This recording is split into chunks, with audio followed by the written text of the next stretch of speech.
Delhi, where you are just fresh from a win in the municipal corporation, the Congress definitely stood between you and a bigger win. And in Gujarat, in a way, you have done something similar to the Congress. I mean, the Congress had no hope of a win, but obviously, the Congress now has two threats: the BJP and the Aam Aadmi Party. In the end, though, that means advantage Modi. Is that how you look at it? I mean, how do you see the Congress? Fascinatingly, the BJP through the campaign kept saying the Congress is our main opposition, not the Aam Aadmi Party. And even this morning, its spokespeople kept saying that in some ways they would rather have the Congress as an opposition than you guys. Why do you think that is? Because there is a very convenient partnership between the BJP and the Congress in Gujarat, especially more so than any other state in the country. There are a lot of rumors that Gujarati journalists share, and you must have heard in the rumor mills that the Congress leadership in Gujarat has been in cahoots with the Bharatiya Janata Party. They have allowed the BJP to have a walkover, not even present a fight on behalf of the people of Gujarat, and that's why the BJP actually really prefers that they would fight the Congress and not the Aam Aadmi Party.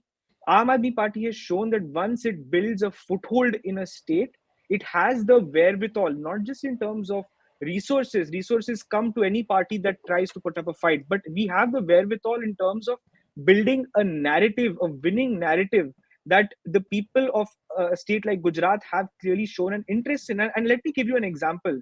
A lot of the traditional lenses of politics in India have been focused on caste, religion, community, etc.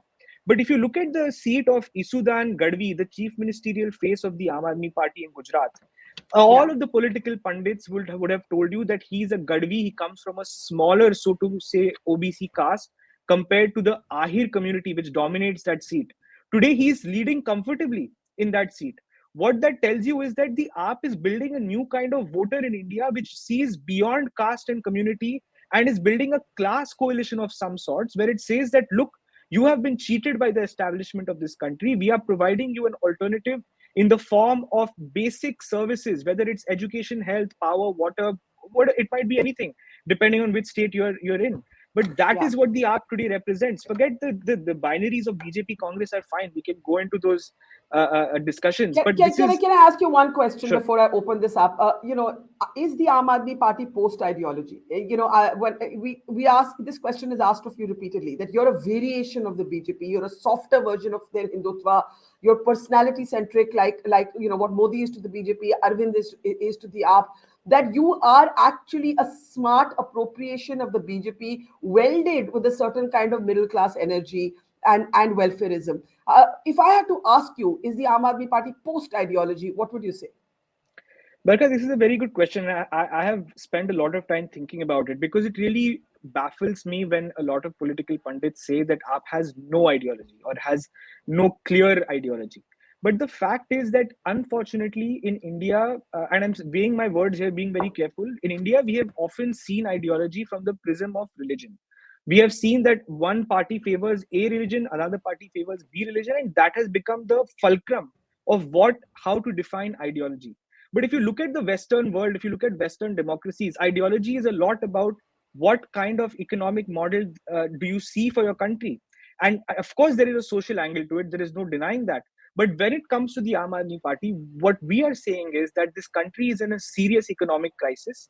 A lot of the social problems that are faced by us today are from the fact that there is an economic crisis, there is joblessness, there is poverty, and people don't have access to basic facilities. So our focus as a party is to say that we need to fix these fundamental building blocks that are stopping India from becoming a global power. And then we can move towards becoming a progressive and modern society. This is Okay. not to suggest that we don't have a say or stance on issues of social problems. We do. But the fact is that these are legacy traditional problems that have been created by other parties. Look, I'm in a party that is just 10 years old. We have not created the problems that India faces today. But we are constantly asked to take stands on historical problems that we have frankly no business or interest in kind of getting involved in. We want to look at the future. That is what we are interested in doing.